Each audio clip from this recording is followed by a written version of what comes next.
सरकार की धार विपक्ष पर बार। जी हां, नमस्कार, स्वागत है आपका हमारे खास प्रोग्राम में और मैं हूं आपके साथ अभिषेक तिवारी। छत्तीसगढ़ विधानसभा के तीसरे और अंतिम दिन अनुपूरक बजट के प्रावधानों पर चर्चा की गई।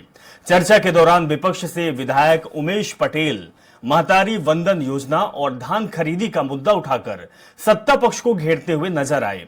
हालांकि इस दौरान सत्ता पक्ष ने सभी आरोपों का बखूबी जवाब दिया और इस दौरान दोनों ही पक्षों के बीच तीखी नोकझोंक भी देखने को मिली। रिपोर्ट देखिए।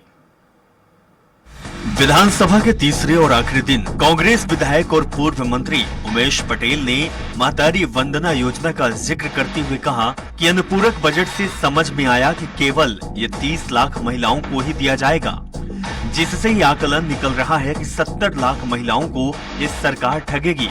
इस दौरान उन्होंने धान के मुद्दे पर कहा कि मोदी की गारंटी में 21 क्विंटल 3100 रुपए में धान खरीदी की बात कही गई, जबकि हमने 20 क्विंटल की बात कही थी, तब इसका विरोध किया गया। कल 21 क्विंटल का आदेश जारी हुआ, मगर अनुपूरक बजट में इसको लेकर प्रावधान नहीं है। उमेश पटेल ने नारायणपुर में किसान द्वारा आत्महत्या के लिए सरकार को कसूरवार ठहराया। अनुपूरक बजट में जो इन्होंने 1200 करोड़ का प्रावधान रखा है, अगर उसको आप 4 महीने में डिवाइड करेंगे, दिसंबर, जनवरी, फरवरी, मार्च, जहां तक का अनुपूरक बजट है, तो एक महीने में 300 करोड़ आ रहा है। 1 करोड़ लगभग विवाहित महिलाएं छत्तीसगढ़ में हैं। तो अगर देखेंगे तो सिर्फ 30 लाख महिलाओं को ये लोग महतारी वंदन योजना का लाभ देने का काम करने जा रहे हैं। ये सरकार भगवा नहीं ठगवा सरकार है और ठगवा सरकार अपना असली रंग दिखाना शुरू करे। विपक्षी आरोपों और अनुपूरक बजट पर चर्चा के दौरान अजय चंद्राकर ने कहा कि उनके 5 साल के बजट और हमारे बजट में बहुत अंतर है। हमारा बजट मोदी जी की गारंटी का बजट है, लेकिन उनका बजट एटीएम का बजट होता था। आपकी न्याय योजना केवल हाईकमान तक पहुंची है। चंद्राकर ने कहा है कि कांग्रेस को महतारी वंदना योजना पर सवाल उठाने का नैतिक अधिकार ही नहीं है। ये योजना महिलाओं के सशक्तिकरण के लिए आवश्यक है। बीजेपी सरकार सभी पात्र महिलाओं को योजना का लाभ देगी। वहीं इस पर उप मुख्यमंत्री अरुण साहब ने कहा है कि छत्तीसगढ़ की जनता ने ऐतिहासिक बहुमत पार्टी को दिया है। जनता के सामने हमने मोदी की गारंटी प्रस्तुत की थी। एक एक वादे को सह अक्षर हम पूरा करेंगे। पीएम आवास देने की स्वीकृति हमने कैबिनेट की पहली बजट में पूरी की। इसके अलावा बकाया बोनस भी देने का वादा किया, उसे भी 25 सितंबर को किसानों के खाते में डालने का काम किया जाएगा। मोदी की गारंटी में हमने एक कंप्लीट रोड मैप तैयार किया है। पूरक बहुत शानदार है। महतारी वंदन योजना हो, 2 साल का बोनस हो, प्रधानमंत्री आवास हो, जो मोदी जी की गारंटी है, जो संकल्प पत्र है, उसके क्रियान्वयन की ओर एक मजबूत कदम हमारा है। अनुपूरक बजट में चर्चा के दौरान पक्ष विपक्ष के सदस्यों में तीखी नोकझोंक हुई। चर्चा के दौरान भगवा रंग और ठगवा सरकार पर भी तकरार देखने को मिली। सत्ता पक्ष ने कहा कि ठगना सरकार नहीं है, भगवा सरकार है और जय श्री राम के नारे से पूरा सदन गूंज उठा। कुल मिलाकर 12,992 करोड़ का अनुपूरक बजट पास हुआ। स्वराज एक्सप्रेस के लिए रायपुर से दिलीप साहू की रिपोर्ट। तो बात छत्तीसगढ़ में चर्चा के लिए मौजूद है हमारे साथ बीजेपी नेता निशिकांत पांडे जी। निशिकांत पांडे जी, आपका बहुत बहुत स्वागत है। और कांग्रेस से हमारे साथ मौजूद हैं कांग्रेस पार्टी के प्रवक्ता अजय गंगवानी जी। अजय जी, आपका भी बहुत बहुत स्वागत है। सबसे पहले अजय जी आपके पास चलेंगे, क्योंकि विधानसभा सत्र 3 दिन का था, उसका समापन हो चुका है और अनुपूरक बजट भी पेश किया गया है। आपके पार्टी के द्वारा आरोप भी लगाया गया है कि जितनी महिलाएं हैं उससे 50% भी महिलाओं का अनुपूरक बजट नहीं पास हुआ है। क्या आपको लगता है कि सरकार उन महिलाओं के साथ छलाव करेगी, धोखा देगी, या फिर आपको लगता है कि जिस तरीके से सरकार काम कर रही है, जिस तरीके से बजट बना रही है, तो आपकी भूमिका ही कहीं ना कहीं अब ताक पे आ गई है कि विपक्ष अब बोलेगा क्या? अभिषेक जी, 2 से 3 बिंदुओं में जवाब देना चाहूंगा। ये भारतीय जनता पार्टी का मूल चरित्र है। 15 साल रमन सरकार रही, ऐसा कोई सरकार नहीं जिससे भाजपा ने पैगा नहीं। हर वर्ष से आधा खिलाफी की गई, चाहे आदिवासी वर्ग को जर्सी किराया देने की बात हो, सरकारी नौकरी देने की बात हो, या 2100 रुपए समर्थन मूल्य देने की बात हो, या 300 रुपए बोनस की बात हो, हर वर्ग को लगातार ठगने का काम किया। इस बार फिर वो एक कपट पत्र बना के बड़े बड़े दावे, बड़े बड़े घोषणाएं जरूर की गई है, लेकिन की नियत नीति मंच स्पष्ट है। अभिषेक जी, कल जो बजट का अभिभाषण आया माननीय राज्यपाल महोदय के द्वारा, जो कहने का अभिभाषण जो होता है वो सरकार की योजनाओं का, सरकार के आने वाले वर्ष में जो ब्लूप्रिंट है, जो रोड मैप है, जो कार्य योजना है, उसका एक स्पष्ट आईना होता है। जो कल आया अभिभाषण वो पूरी तरह दिशाहीन था, दशाहीन था। देखिए, दूसरा मैं अनुपूरक बजट की चर्चा और उस पर बात कर दूं। अनुपूरक बजट इनके द्वारा लाया गया 12,992 करोड़ और सबसे महत्वपूर्ण जो उसमें आंकड़ा है महतारी वंदन, लगभग 1 करोड़ महिलाएं हैं अभिषेक जी यहाँ पे। अगर ये 1,000 रुपए की बात कर रहे हैं तो उनको देने के लिए जो बजट चाहिए वो कम से कम 1,200 करोड़ चाहिए प्रति माह का, और इन्होंने क्या दिया है 300 करोड़, 1,200 करोड़ का कुल इनका बजट है। अगर 4 माह, अगला बजट जो है मार्च के बाद आएगा, दिसंबर, जनवरी, फरवरी, मार्च, प्रति माह इनका मात्र 300 करोड़ का बजट है। अगर 1,000 रुपए प्रति माह की बात करूं तो मात्र 30 लाख महिलाओं को दे सकेंगे। तो क्या बाकी 70 लाख महिलाएं इनके लिए पूज्यनीय नहीं है, सम्मानीय नहीं है? आज बड़े बड़े दावे करके आज महिलाओं को ठग के सरकार बने सफल हो गए। अभी 17 दिन गुरु है अभिषेक जी, 17 दिन के अंदर इनकी सोच और नजरिया महिलाओं के प्रति क्या है ये दिख रहा है। दूसरा देखिए, न केवल ये बात, आज सबसे महत्वपूर्ण घोषणा की तरह जो की गई 3100 रुपए प्रति क्विंटल खरीदी और प्रति एकड़ 21 क्विंटल। मैं आंकड़े दे दूं अभिषेक जी आपको, अगर 130 लाख मीट्रिक टन धान की खरीदी की जाएगी तो कुल मिलाकर 40,300 करोड़ रुपए लगेगा इनको। आज मुझे बता दीजिए, जो बजट घोषित किया गया क्या उसमें धान खेती का कोई प्रावधान है? पहला, महतारी वंदन में धोखेबाजी की। दूसरा, तीसरा महत्वपूर्ण, आपने जो 500 रुपए में बीपीएल वालों को सिलेंडर की बात की है, 474 रुपए सब्सिडी देनी पड़ेगी। 36 लाख कनेक्शन है, उसके लिए आपको लगेगा 170 करोड़ रुपए, 4 माह का 680 करोड़ रुपए, उसका भी कोई प्रावधान नहीं है। तो ये दिख रहा है कि पहले जो इनका संसदीय सत्र हो रहा है विधानसभा का, उसमें अनुपूरक बजट में जो इनकी प्रमुख घोषणा है, न धान खरीदी का प्रबंधन है, न महतारी वंदन का प्रबंधन है, न 500 रुपए में सिलेंडर खरीदी का बंधन है। उसके अलावा कर्ज माफी की बात करूं, आज नहीं कि विजय शर्मा मुख्यमंत्री लगातार चुनाव प्रचार में 2 लाख रुपए ऋण माफी की बात करते रहे, लेकिन सरकार बनते कोई ऋण माफी नहीं की गई। इसी का नतीजा है कि नारायणपुर का हीरा बड़ी किसान है बेचारा, वो 1,24,000 रुपए के ऋण के लिए आत्महत्या कर लेता है। आगे उसकी जिम्मेदारी कौन लेगा? अगर ये सरकार बनते ऋण माफी करते, चलिए तो ठीक है, किसान परिवार, ठीक है। अजय जी वापिस आपके पास आएंगे, अजय जी आपके पास आएंगे। निशिकांत जी से जवाब ले दे दो। निशिकांत जी, कांग्रेस जिस तरीके से चिट्ठा लेके बैठी हुई है, आप भी चिट्ठा लेके बैठे होंगे, आपके पास भी आंकड़े होंगे, लेकिन निशिकांत जी जिस तरीके से आप चुनाव में वादे करते हैं, गारंटी लगाते हैं, वादे बहुत बड़े होते हैं, गारंटी भी आपकी होती है, बजट का अनुमान थोड़ा कम नहीं हुआ ऐसा लग रहा है? क्योंकि अपेक्षा यही थी कि बजट थोड़ा सा बढ़कर आएगा, और जितने आपने वादे किए तो कहीं ना कहीं हर वादों में कुछ ना कुछ तो रखा जाएगा, उनको भी मिलेगा। अभिषेक जी, पहले तो सर्वप्रथम आपको नमस्कार। अभी हमारे बड़े भाई बड़ी बड़ी बातें कर रहे थे। देखिए, इतनी नकारात्मकता जो हावी होती है उसका कारण होता है कि जब आप लगातार 3 राज्य हार जाते हैं चुनाव, आपके सारे काले धन पकड़े जाते हैं, केंद्र में आपके पास नेतृत्व करता नहीं होता है, तो यही स्थिति होती है कि आप सारी चारों तरफ नकारात्मक बात करते हैं।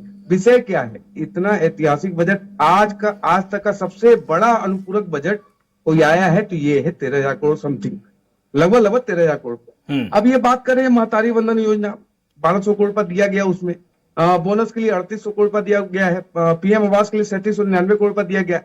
अब ये बता रहे हैं, ये मतलब कौन? जिनको जनता ने हरा दिया, भगा दिया, जिन्होंने जनता को ठगा था, वो आज हमको ठगवा सरकार बता रहे हैं। एक बात बताओ भाई साहब, आपकी भी तो सरकार थी, आपने 10 लाख बेरोजगार युवाओं को 2,500 रुपए के हिसाब से 5 साल बेरोजगारी भत्ता देने की बात की, तो 15,000 करोड़ रुपए अलॉटमेंट किया था आपने, कभी नहीं किया। मेरा निवेदन है, देखिए आप नहीं, अजय जी आपके पास आएंगे और जो आप दिखा रहे हैं, अजय जी जो आपने प्रिंट लिया हुआ है वो हम दिखाएंगे, बात चर्चा करेंगे उस पर, आप दिखाइएगा। पहले बोलने दीजिए शशिकांत जी को। जी शशिकांत जी, अपनी बात रखिए। इतना बेसब्र नहीं होना चाहिए। अभी तो जुमा 5 ही दिन गया हुआ सत्ता से जाते हुए आपको, अभी तो 10, 15, 20 साल रहना बाहर। थोड़ा धैर्य रखिए, मैं ये बोल रहा हूँ। देखिए, हर चीज के लिए जो हमने संकल्प लाया था मोदी जी की गारंटी के नाम से, आप देखिएगा ये एक संकल्प पत्र के प्रति एक ईमानदार प्रयास है और जनता के प्रति समर्पण का प्रयास है कि हमने जो आपके साथ वायदे किए थे उसकी शुरुआत सरकार बनते ही हमने शुरू कर दी, बजट का एलोकेशन कर दिया।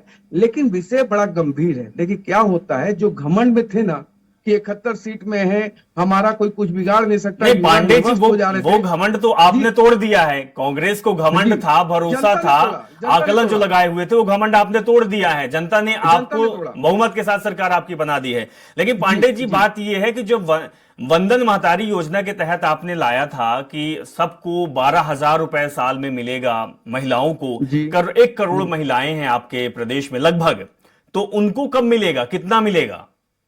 अभिषेक जी, आप अभी अभी आपने लगाया 1 करोड़, उसके बाद लगाया लगभग, जी इसका आंकड़ा कहां से आएगा, कैसे नहीं, नहीं, आएगा? वो आंकड़ा आप बताएंगे, लाएगा? लेकिन हम लगभग में ही अरे बात तो नब्बे कर लाख सकते हैं ना यही सर। बात- 90 लाख यही की बात बात मैं- बता ये- दीजिए अभिषेक जी, पूछ लीजिए ये- छोटे ये- भाई से।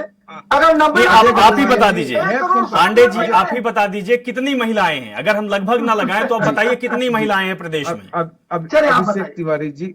तिवारी जी जी। इसके डाटा आपके साथ शेयर किए जाएंगे। जी। अभी डाटा जो संकलन किया जा रहा है, आप देखिए कांग्रेस पार्टी की जैसा आप हवा में नहीं बात नहीं कर नहीं सर, सकते। कांग्रेस पार्टी ये की बात नर्मदा कहाँ योजना है, नहीं हमने चला। आपको यही मैं बोला क्या है कि बोलूं? आप अभिषेक ये जी, बताइए अभिषेक कि जी, लगभग कितनी महिलाएं हैं, सेकंड। कितनी महिलाओं को फायदा यही तो मिलेगा, बोलूं। अरे अभिषेक जी, प्रति मैं महीने बोलूं, कितना मिलेगा। 1,07,00,000 महिलाओं ने वोटिंग की है। 1,07,00,000 महिला वोटर अरे है, अजय गंगवानी जी, मतलब 1 करोड़ से ज्यादा की महिलाएं हैं। अरे ये हम दिख तो रहा है, 107 इसको क्या चाहिए लाख आगे महिलाओं बता ने दीजिए नहीं मुझे। ठीक है, अजय जी बात रखने दीजिए पांडे जी को। यही कांग्रेस पार्टी का चाल चले तो चेहरा है, ना सुनना है ना समझना प्रश्नों से है। मत भागिए मेरे मित्र, प्रश्नों से मत भागिए। मैं कोई प्रश्न से नहीं भागूंगा अजय गंगवानी जी, डंके की चोट पे बात करता हूँ, आप जैसे पीछे से बात नहीं तो करते। ठीक है भैया, नहीं, कितना अजय जी वापस मैं आपके वही पास बात आते हैं, बोल थोड़ा रहा सा हूं। समय आपके जैसा नहीं दीजिए, हूं कि आपके बीच में थोड़ा बात समय करता हूं। दीजिए। जी आपकी पांडे जी तरह अपनी से बात बात रखिए, नहीं आती। पांडे जी गुस्सा मत करिए, वो अपनी बात नहीं, रखिए। गुस्सा जी। नहीं, गुस्सा जी। नहीं। अभिषेक तिवारी जी, मैं ये कह रहा हूँ कि देखिए बजट का एलोकेशन आपने किया, जी हर योजनाओं के लिए किया। अब ये अचानक से बोलते हैं कि 1 करोड़, आपको कैसे पता 1 करोड़ 7 लाख भी हो सकते हैं? जी, आप क्यों मान रहे कि 1 करोड़ है? ये तो संकलन होगा ना, ये जी। डाटा तैयार होगा ना। आप तो सरकार में आप बता दो कि किस डाटा के तहत आप बोलोगे 1 करोड़ 7 लाख है। जानते कुछ नहीं है आपको, मतलब ना पढ़ाई की- मैं देता हूं, मैं अभिषेक के समय नहीं, से। ठीक है पांडे जी ठीक है, लेकिन वो 10 सेकंड। आंकड़ा जो है थोड़ा सा आंकड़ा जो है कम और ज्यादा भी हो सकता है, लेकिन जी, जो आपका बजट है उस बजट के हिसाब में हम अनुमान आप बता दीजिए। हम तो अनुमान लगा रहे हैं कि हो सकता है इतनी महिलाएं हों, आपको आपके पास आंकड़े हैं, आप जारी भी करेंगे, लेकिन ये बताइए कि एक महीने में महिलाओं को कितना पैसा दिया जाएगा इस बजट के हिसाब से? देखिए हमने 1,000 प्रति महीने प्रति महिला की बात की है, वैवाहिक महिला को। अब जी। जो भी उसमें पात्रता रखते हैं उन सभी को दिया जाएगा। आप ये जरूर सवाल कर सकते हैं कि हो सकता है कि आपका बजट कम हो, आप ये कह सकते हैं। जी बिल्कुल, आप ये बात कह सकते हैं, मैं मान सकता हूं उसको, लेकिन आप हमारे इंटेंट पे सवाल उठा रहे हैं जो कि सरासर गलत है। देखिए अभी आंकड़ा संकलन नहीं हुआ है, आप हवा में बात न कीजिए, नर्मदा योजना मत बनाइए। यहाँ हमें प्रदेश की जनता ने बहुमत दिया है, प्रदेश की जनता ने हम पर भरोसा दिखाया है, तो हम उनके साथ कोई गलत काम नहीं करें। हम अपने सारे संकल्प पत्र को अक्षरशः पूरा करेंगे अभिषेक तिवारी जी। बिल्कुल और बिल्कुल अजय पांडे जी, गंगवानी- हम अजय गंगवानी- उम्मीद भी आपसे यही है और जनता ने आप पर भरोसा किया है, तो भरोसा है कहीं ना कहीं, जनता को तो भरोसा है कि भाई आपने जो कहा था वो आप पूरा करेंगे, और आपके ये वादे, आपकी टैगलाइन भी रहती है, जो हमने वादा किया है वो हम निभाएंगे, तो लोग तो आशा रखी हुई है। अच्छा अजय जी, कुछ आप दिखा रहे थे, कुछ आप कॉपी दिखा रहे थे, वो कॉपी के बारे में कुछ आप दिखा रहे थे, बताइए क्या लिखा हुआ है?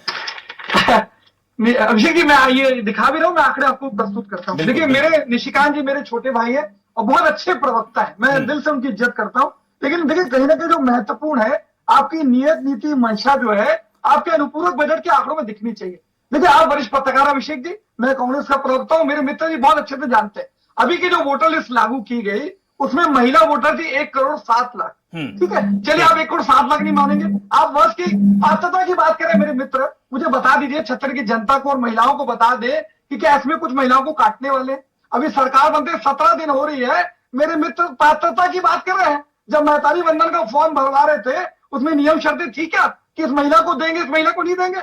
आप महिलाओं को ठगने के लिए महतारी वंदन फॉर्म भराते रहे, प्रत्येक महिला से बनाने का प्रयास किया, आपने दावे किए 7 लाख से ज्यादा महिलाओं से हमने महतारी वंदन फॉर्म बनाया। चलिए आप ही के आंकड़े में चले आता हूं, वैसे पात्रता तो 1 करोड़ महिलाओं की है, अगर आपकी बात पे विश्वास करूं तो 60 लाख महिलाएं, 60 लाख महिला को आप अगर 1,000 रुपए से दोगे 600 करोड़ रुपए, 4 महीने के 2400 करोड़ रुपए, आप कितना प्रावधान कर रहे हैं? 1200 करोड़। मतलब दिख रहा है कि आपके आंकड़ों के अनुसार भी 50% महिलाओं को आप देना नहीं चाहते। अगर वोटर लिस्ट के हिसाब से जाएंगे 1 करोड़ महिलाएं, मतलब 70% महिलाओं को आप महतारी वंदन का 1,000 रुपए देने की ना आपकी नियत है, ना नीति है, ना मंशा है। इससे बड़ा प्रमाण क्या हो सकता है? ठीक है, दूसरा मैं स्पष्ट कह रहा हूं। ठीक है अजय जी, पांडे जी मैं बात कंप्लीट कर लूं अभिषेक जी, मैं निवेदन है मेरा, 1 मिनट दीजिए मुझे, मैं कंप्लीट कर लूं।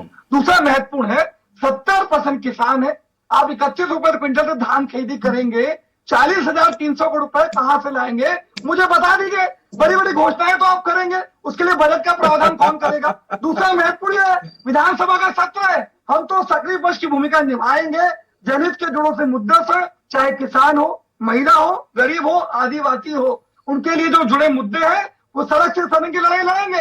ये हमारा इनके तरफ चरित्र नहीं है कि प्रश्न पूछ के बहिर्गमन कर दो, चर्चाओं से भागो। हम चर्चाओं में पूरी दमदारी बिल्कुल से, बिल्कुल पूरी अजय जी, संवेदनशीलता और से बात आप विपक्ष की करेंगे। भूमिका बखूबी निभाएंगे, क्योंकि सच कहा जाता है कि जो ट्रेन की दो पटरियां जैसी होती है, पक्ष और विपक्ष, अगर आप थोड़ा सा इधर उधर हुए तो फिर बराबर नहीं चल पाएंगे। बिल्कुल बिल्कुल है ना? बिल्कुल। मैं आपकी भी भूमिका उतनी ही है जितनी सरकार की है, तो आपको विपक्ष में रहना चाहिए, मुद्दे उठाना चाहिए, तभी आम लोगों अभिषेक का जी, काम एक- होगा। लेकिन पांडे जी, अब अभिषेक जी, आपसे ये एक बहुत- समझना चाहूंगा कि प्रधानमंत्री मोदी जी ने एक भाषण दिया था फ्री की रेवड़ी वाला। क्या आपको नहीं लगता कि छत्तीसगढ़ में भी फ्री का रेवड़ी इसी तरीके की रेवड़ी होती है? अन्य प्रदेशों में अगर फ्री की रेवड़ी होती है तो फिर छत्तीसगढ़ या मध्य प्रदेश या राजस्थान में क्यों नहीं? क्योंकि वादे तो कर दिए जाते हैं, रोड मैप नहीं बनाया जाता कि जितने हम वादे कर रहे हैं, कितनी पॉपुलेशन है, कितना बजट होगा, कैसे पैसा आएगा, कहां जाएगा, कहां लगाएंगे, कितनी योजनाओं को लाभ दिया जाएगा। यह भी तो चुनाव आयोग को रिपोर्ट कार्ड दी जाती है कि रोड मैप हमारा कैसे रहेगा। नहीं तो फ्री की रेवड़ी तो आपने भी बांट दी। बहुत अच्छा प्रश्न अभिषेक जी आपका। अभिषेक जी देखिए, आपने जो कहा उससे अक्षर से सहमत नहीं हूँ। आप इसको कह सकते हैं, लेकिन मैं अक्षर से सहमत नहीं हूँ, क्योंकि जो पूरे देश व्यापी में अगर हम जल जीवन मिशन का काम करें तो उसको भी फ्री का रेवड़ी बोल सकते हैं। पीएम आवास को आप बोल रहे हैं, सिलेंडर को बोल सकते हैं फ्री का रेवड़ी। ये आपका एक अलग सा आकलन हो सकता है, मैं उससे सहमत नहीं, उससे समान सहमत नहीं साहब, फ्री की रेवड़ी वाला जो शब्द था वो ये मैंने नहीं प्रधानमंत्री- खोजा है, प्रधानमंत्री मोदी ने खोजा है। नहीं सर, मैंने क्या कहा कि मुझे कंप्लीट करने देंगे। ठीक है, बिल्कुल बिल्कुल प्लीज। हाँ, अभी हमारे मित्र अजय गंगवानी जी ने कहा कि 40,000 करोड़ रुपया लगेगा, कहां से आएगा पैसा? पहले कहां से आ रहा था पैसा गंगवानी जी? भाई हम लोग का बजट में प्रावधान है, हमने दिया 17,000 करोड़ से ज्यादा राजीव गांधी किसान योजना के माध्यम से दिया। अभिषेक जी मुझसे प्रश्न पूछेंगे, मैं जवाब दे देता हूं।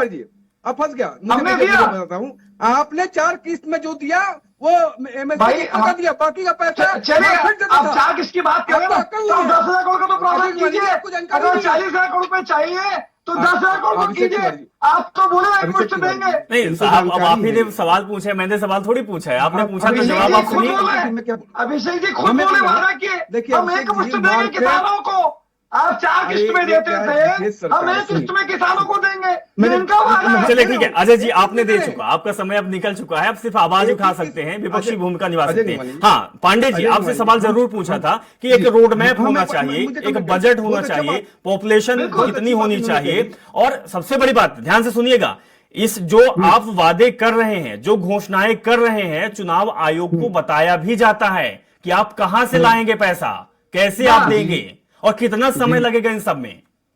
और कैसे बजट प्रावधान होगा, सही बात। जी देखिए, ये क्या कांग्रेस पार्टी नहीं बता पाई, क्योंकि उनको काम सर, करने सर, नहीं आता। आप मैं- बताइए ना, मैं क्योंकि बता रहा हूं, मेरे को आप- समझ लीजिए, अभिषेक जी, आपकी मैं एक घोषणाओं चीज़ और बता आपके रहा हूं। वादे में जनता ने भरोसा जताया है, बता प्रधानमंत्री मोदी ने गारंटी दी है, तो बताना तो आपको पड़ेगा साहब। उनकी विफलता रही, उनकी विफलता रही, इसीलिए तो विपक्षी कुर्सी में बैठे हुए हैं पांडे जी। अगर अभिषेक जी, अगर ये तरीका है तो मैं कैसे बात करूंगा? मुझे कुछ आप बात बोलिए, आप करनी है, बोलिए, मैं- पूरा मौका आपके पास है। जी अभिषेक जी, मैं ये बोल रहा हूँ, मार्केट धान खरीदी का काम करती है जी। कैसे खरीदती है? लोन लेके खरीदती है। इनको पता नहीं है, ये इनके माननीय मंत्री, खाद्य मंत्री मेरे को एक बताया मिनट कि दीजिएगा अभिषेक जी, मैं कैसे पर्दाफाश करूंगा देखिएगा आप। 1 मिनट दीजिएगा ठीक मुझे। है, ठीक, बिल्कुल बिल्कुल, पहले बोलने दीजिए पांडे जी को। केंद्र की एजेंसी के रूप में राज्य काम करती है धान खरीदी का, लेकिन ये लोग नकारते रहे। अभी क्या बोल रहे हैं कि हम कैसे पैसा देते थे? आप 4 किस्तों में 2200 के अलावा पैसा देते थे, जो डिफरेंस का पैसा था। अभी भी मैं बोल रहा हूं कि 3800 करोड़ रुपया जो दिया गया है वो उसी का पैसा है। आपको आकलन नहीं है, क्योंकि आप लोग सरकार वो तो नहीं बोनस चला का रहे है। थे। आप लोग लूट मचाए थे, आप लोग को लूटने आना था, आपने किसी के वायदों को पूरा नहीं किया। लेकिन आज यहाँ बैठ के हम तो सवाल कर रहे हैं और हम कह रहे हैं क्या?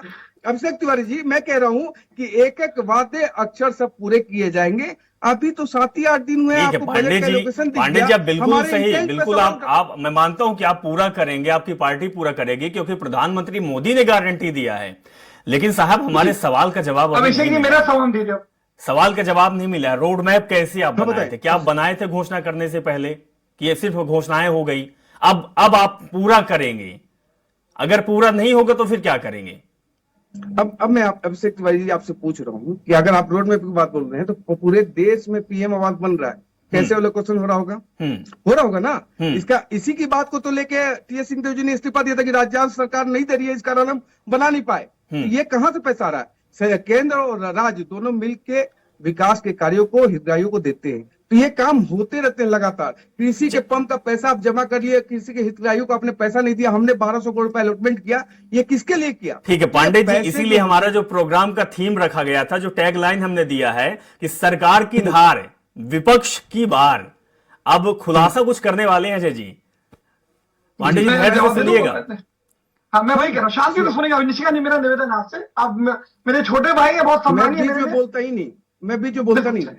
चले, बहुत बहुत धन्यवाद निशिकांत जी। मैं अपनी बात जवाब दे रहा हूँ। जी देखिए, 3 से 4 चीजों पर जवाब दूं। आप एक बहुत अच्छा प्रश्न आपने पूछा। माननीय प्रधानमंत्री मोदी जी ने अगर कोई जनहित की योजनाएं होती थी, खुले मंच पे एक बार नहीं कई बार उन्होंने कहा कि हम लेडी पे भरोसा नहीं करते, हम योजनाओं की बात करते हैं और केंद्रीय उसकी बात करते हैं। ये वही मोदी सरकार है जो छत्तीसगढ़ में सत्ता बनाने के लिए आज दावा कर रहा है कि भैया 500 रुपए में सिलेंडर देंगे, तो क्या देश की जनता जो बेचारी महंगाई के मार से परेशान है वो 500 रुपए के सिलेंडर के अधिकारी नहीं है? पहली बात। दूसरा, इन्हीं के गृह राज्य गुजरात में, उत्तर प्रदेश में 1200 रुपए क्विंटल में धान बेचने के लिए मजबूर है। आप 31 रुपए की घोषणा छत्तीसगढ़ में करते हैं।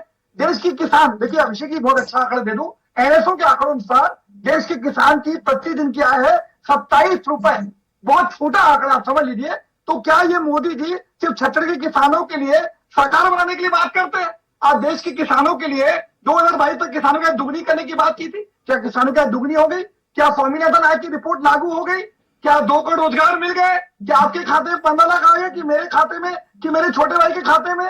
और देख लीजिए, क्या स्मार्ट सिटी बन गई? क्या बुलेट ट्रेन चालू हो गई? क्या 100 दिन में महंगाई कम हो गई? तो ये मोदी गारंटी का जो दावा करते हैं, 9.5 साल में देश की जनता ने देख लिया कि मोदी की गारंटी कौन लेगा। आज उसकी गारंटी के दम पे बोल रहे हैं। दूसरा देख लीजिए, मैं स्पष्ट कह रहा हूं, अभी इनका बजट खुद सुन लीजिए। पहले वक्तव्य में मेरे छोटे भाई ने कहा 3800 करोड़ रुपए किसानों के बोनस का है। मैं आंकड़ा देता हूं, किसानों के बोनस का आंकड़ा 3800 रुपए है। तो 40, देखिए एक बहुत अच्छी चीज और स्पष्ट कर दूं, मेरे छोटे भाई बड़ी स्वीकार करते हैं कि भैया धान खरीदी मार्केट करती है। प्रधानमंत्री मोदी जी छत्तीसगढ़ में सवाल लेते हैं तो बोलते हैं हमारी केंद्र सरकार खरीदी कर रही है, और आज मेरे मित्र उस बात को स्वीकार कर रहे हैं कि मार्केट खरीदी कर रहा है। चलिए मैं इनकी बात मान लेता हूं। मैं भी ये कहता रहा, मार्केट के माध्यम से 29,000 करोड़ का ऋण लिया जाएगा, आपको कुल खर्चा आएगा 41,300 करोड़ रुपए, बाकी 11,300 करोड़ रुपए कहां से लाएंगे भैया, बता दीजिए। अगर लाएंगे तो ठीक है अजय जी, अब पांडे जी बताएंगे। अब आपने सवाल पूछा, पांडे जी बताएंगे। पांडे जी, जब हम देखते हैं, अमूमन ऐसा देखते हैं कि सरकार कोई भी चुनाव के समय वादे कर देते, कांग्रेस पार्टी ने भी वादा किया था, बड़े बड़े घोषणाएं भी की थी, आपने उससे बढ़ के भी घोषणाएं कर दी और आपने एक टैग दे दिया कि प्रधानमंत्री मोदी जी ने कह दिया है तो पूरा करके दिखाएंगे। मोदी जी की गारंटी कभी कम छूटने की नहीं, पीछे हम नहीं जाएंगे। और आप आज भी, आपके जो डिप्टी सीएम है और आपके सीएम है, यही कहते हैं कि मोदी जी की गारंटी मतलब पूरी होगी। अब साहब ये बताइए कि आपके पास सरकार, जो कांग्रेस की सरकार अभी चलाई है, जो आपको पूरे प्रदेश को दी है, आपके पास एक बजट है, कहां से सोर्स है आने के वो भी आपके पास है, अब आगे आपको चलाना है। तो क्या आप इन योजनाओं के साथ, आपके पास सोर्स है कि पैसा कहां से आएगा कि इन योजनाओं को चलेगी? दूसरी बात है, भूपेश बघेल हमेशा एक आरोप लगाते रहे हैं कि केंद्र सरकार जो है वो किसानों को जो बोनस हम दे रहे हैं, बोनस नहीं दे रहे, रुका हुआ पैसा है। अब तो केंद्र में भी आपकी सरकार है, राज्य में भी आपकी सरकार है, लेकिन सोर्स एक बनाना होगा, क्योंकि सरकार के पास या केंद्र सरकार के पास एक बजट होता है जो राज्य सरकारों को देती है, चाहे वो कांग्रेस की सरकार वहां पर हो या फिर बीजेपी की सरकार हो या किसी भी पार्टी को हो। वो तो निर्धारित होता है कि आपके ऊपर कुछ ऐसा न्यौछावर होने लगेगा कि सारी योजनाएं आप दे देंगे। अभिषेक तिवारी जी, बहुत अच्छी बात कही आपने कि आप ये बजट का एलोकेशन कैसे करेंगे। वास्तव में बजट का एक लिमिटेशन होता है कि इस साल का बजट, जैसे अभी इस साल का बजट लगभग 1,40,00,000 हुआ इस अनुपूरक को मिला के, हो सकता है कि मार्च में जो बजट आए वो 1,60-1,65 तक का है। इस बजट में संकलन करना होता है। यही बात आज माननीय अजय चंद्राकर जी ने विधानसभा में उमेश पटेल जी और नेता प्रतिपक्ष जी से पूछा कि ये जो 10,000 करोड़ रुपए आपने शराब घोटाला किया ना, जो फर्जी लेवल लगा के शराब बेचा ना, वो पैसा अगवानी जी, आपको मैं एक बार समझा रहा हूँ, आप मेरे बीच में नहीं बोलेंगे। नहीं, पांडे जी देखिए, आप कांग्रेस पर पहुंच जाते हैं, आप सवाल का जवाब देखिए नहीं देते हैं। आरोप लगाने का काम अब विपक्ष का है साहब, आपका सवाल देने का है। हालांकि हमारे पास वक्त की कमी है, लेकिन बड़ी अच्छी चर्चा हो रही थी, बड़ा अच्छा संवाद हो रहा था। पांडे जी और अजय जी, बहुत बहुत शुक्रिया कि आप हमारे साथ जुड़े। हालांकि बात और लंबी हो सकती थी, चर्चा और लंबी हो सकती थी, और चीजें निकल सकती थी, लेकिन सवाल यह है कि जो जनता है वो भरोसा आप पर जताई है, सरकार पर, बीजेपी पर, कि जो आपने वादे किए थे, जो आपने गारंटी दी है वो पूरे हो गए। लेकिन जो आज का अनुपूरक बजट पेश हुआ है तो कहीं ना कहीं जनता सोचने पर मजबूर है कि जो बीजेपी ने वादे किए थे, जो गारंटी प्रधानमंत्री मोदी ने दिया था, क्या वो पूरा होगा या नहीं होगा। लेकिन सबसे अच्छी बात यह है कि विपक्ष भर इस चीज को लेकर मुखरता से बोल रहा है, क्योंकि विपक्ष का यह फर्ज होता है, तभी सरकार काम करती है। फिलहाल इस कार्यक्रम में बस इतना ही। आप जुड़े रहें और देखते रहें स्वराज एक्सप्रेस। नमस्कार।